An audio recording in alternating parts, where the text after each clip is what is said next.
Hi everyone, आज ये 19 नवंबर 2025 के करंट अफेयर और स्ट्रेटेजी के क्वेश्चन को डिस्कस करते हैं। So let's get started without any further delay. Question number 1 से स्टार्ट करते हैं। एलपीजी आयात समझौता से संबंधित है। भारत ने पहली बार बड़ा एलपीजी आयात समझौता यूएसए के साथ किया है।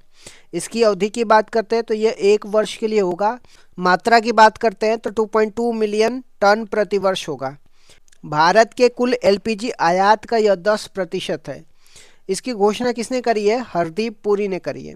पृष्ठभूमि की बात करते हैं। अमेरिका ने भारत पर रूस से तेल आयात पर 25% टैरिफ लगाया था। एलपीजी में अवयव की बात करते हैं। प्रोपेन और ब्यूटेन पाया जाता है। क्वेश्चन नंबर 2 में आ जाते हैं। जीआई टैग से संबंधित है। गुजरात का अंबाजी मार्बल और मध्य प्रदेश का पन्ना डायमंड को जीआई टैग मिला है। जीआई टैग के अधिनियम की बात करते हैं। यह 1999 के अधिनियम से आया था और इसको 2003 में लागू किया जाता है। पहला जीआई टैग दार्जिलिंग चाय को मिला था 2004 में। और जीआई टैग कौन देता है? उद्योग और वाणिज्य मंत्रालय देता है। क्वेश्चन नंबर 3 पे आ जाते हैं। अंतर्राष्ट्रीय छात्र दिवस से संबंधित है। अंतर्राष्ट्रीय छात्र दिवस 17 नवंबर को मनाया जाता है। कारण क्या है? 1939 के नाजी उत्पीड़न के खिलाफ छात्रों का यह संघर्ष है। और 16 नवंबर को सहिष्णुता दिवस मनाते हैं, ये भी आपको ध्यान में रखना है। 17 नवंबर को राष्ट्रीय मिर्गी दिवस मनाते हैं, जो मस्तिष्क रोग से संबंधित है। क्वेश्चन नंबर 4 पे आ जाते हैं। भारतीय रेल की दृष्टि प्रणाली से संबंधित है।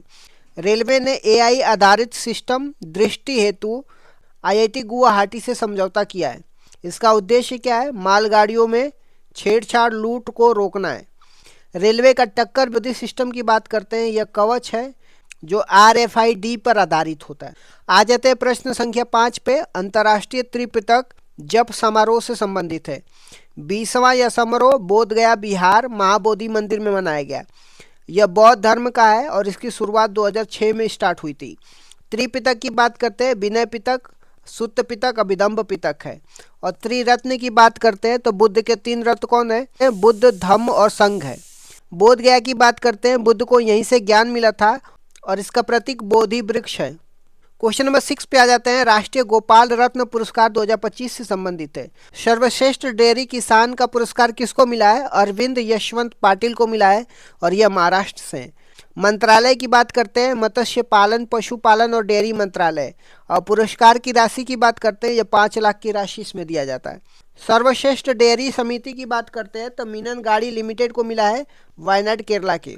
आ जाता है क्वेश्चन नंबर 7 पे। रोलेने उत्सव से संबंधित है। शीतकालीन त्यौहार है। हिमाचल प्रदेश के किन्नौर में मनाया जाता है। इसकी मान्यता क्या है? तो सोनी परियों का आगमन होता है गांव वालों की सुरक्षा के लिए। किरदार की बात करते हैं। इसमें रोला और रोलन होते हैं जो दूल्हा और दुल्हन को बोलते हैं। क्वेश्चन नंबर 8 पे आ जाते हैं। सकुराजमा ज्वालामुखी से संबंधित है। यह जापान में है। सकुराजमा ज्वालामुखी जापान के क्यूशू द्वीप पे है।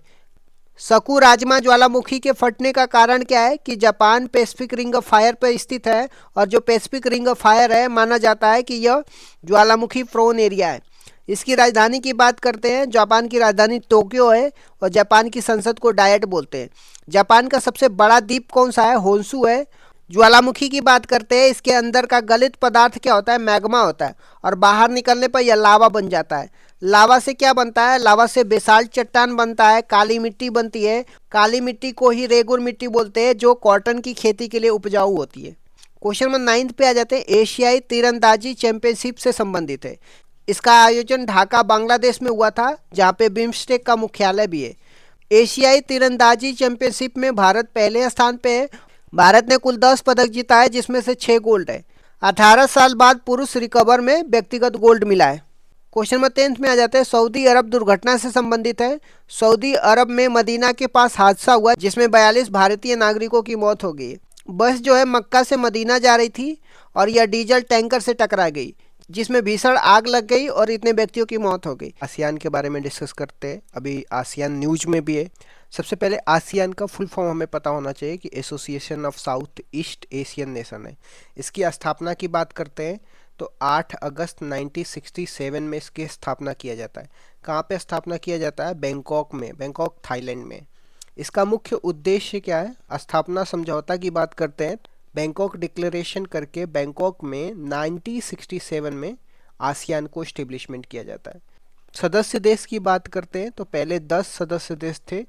अब 11वें नंबर पे तिमोर लिस्टे बन गया। क्या बन गया? तिमोर लिस्ते, तिमोर लिस्ते 11th नंबर का कंट्री बन गया है। सदस्य देश में पहला Indonesia, Malaysia, Thailand, Singapore, Philippines, Brunei 1984 में शामिल हुआ था, वियतनाम 1995 में शामिल हुआ था, लाओस 1997 में शामिल हुआ था, म्यांमार 1997 में शामिल हुआ था, कंबोडिया 1999 में शामिल हुआ था। तिमोर लिस्ते जो है 11th नंबर का कंट्री जो है आसियान में शामिल हो गया। सचिवालय की बात करते हैं तो आसियान का सचिवालय या हेडक्वार्टर जाकर्ता इंडोनेशिया में।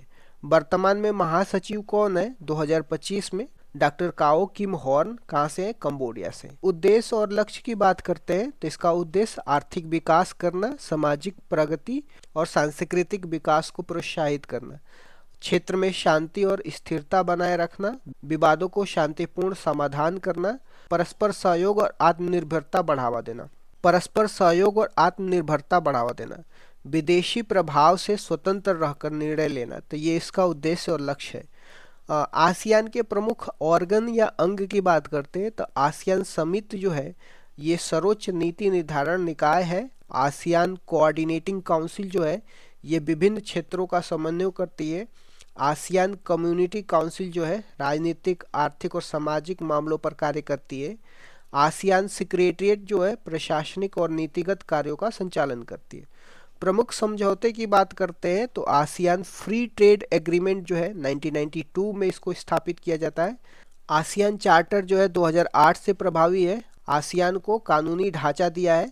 और आसियान इकोनॉमिक कम्युनिटी जो है 2015 में लागू किया गया था। रिसेप अग्रीमेंट 2020 की बात करते हैं, आसियान और 5 साझेदार देशों का मुक्त व्यापार समझौता है। भारत और आसियान के बीच में संबंध की बात करते हैं, भारत का संवाद सहयोगी दर्जा 1992 में आसियान के साथ हुआ था। शिखर सम्मेलन स्तर साझेदारी आसियान के साथ 2002 में हुआ था। भारत का रणनीतिक साझेदारी स्ट्रेटेजिक पार्टनरशिप आसियान के साथ 2012 में हुआ था। और भारत आसियान मुक्त व्यापार समझौता जिसको फ्री ट्रेड एग्रीमेंट बोलते हैं 2010 में वस्तुओं में फ्री ट्रेड एग्रीमेंट हुआ था और 2015 में सेवाओं में फ्री ट्रेड एग्रीमेंट हुआ था भारत और आसियान के बीच में। एक्ट ईस्ट पॉलिसी जो है भारत की आसियान के साथ प्रमुख नीति है। कनेक्टिविटी प्रोजेक्ट की बात करते हैं, भारत को आसियान से कनेक्ट करने के लिए India Myanmar Thailand trilateral highway है। दूसरा Kaladan multi modal transit transport project है। ये 2 ऐसे प्रोजेक्ट है जिसके माध्यम से इंडिया आसियान को कनेक्ट करता है। आसियान के साथ अन्य संगठनात्मक जुड़ाव की बात करते हैं तो आसियान +3 है, इसमें आसियान के साथ चीन, जापान, दक्षिण कोरिया है। ईस्ट एशिया समिट जो है जिसमें आसियान के साथ 8 देश हैं जिसमें भारत भी शामिल है। ईस्ट एशिया समिट में आसियान रीजनल फोरम की बात करते हैं जो सुरक्षा और कूटनीतिक मंच प्रोवाइड करता है। ADMM+ की बात करते हैं जो ASEAN defence ministry meeting plus है जिसमें भारत भी शामिल है। ये आसियान के साथ अन्य संगठनात्मक जुड़ाव भी है, तो 4 पॉइंट आपको ध्यान में रखना है। आसियान की एम्बलम की बात करते हैं, प्रतीक की बात करते हैं तो चावल की 10 बालियां हैं और 10 सदस्य देशों का प्रतीक भी है। इसमें रंग की बात करते हैं, इसमें नीला, लाल, सफ़ेद और पीला है। और इसका मोटो की बात करते हैं 1 विजन 1 आइडेंटिटी एंड 1 कम्युनिटी है। तो इस तरीके से मैंने आसियान के बारे में डिस्कस कर दिया। क्योंकि आसियान अभी न्यूज में भी है तो इस वजह से हमें आसियान के बारे में सारे पॉइंट पता होना चाहिए कि आसियान को कब बनाया जाता है और कितने मेंबर है उसमें। तो तिमोर लिस्ते जो है अभी 11th नंबर का मेंबर बना है, इसको भी ध्यान रखिएगा। Thank you.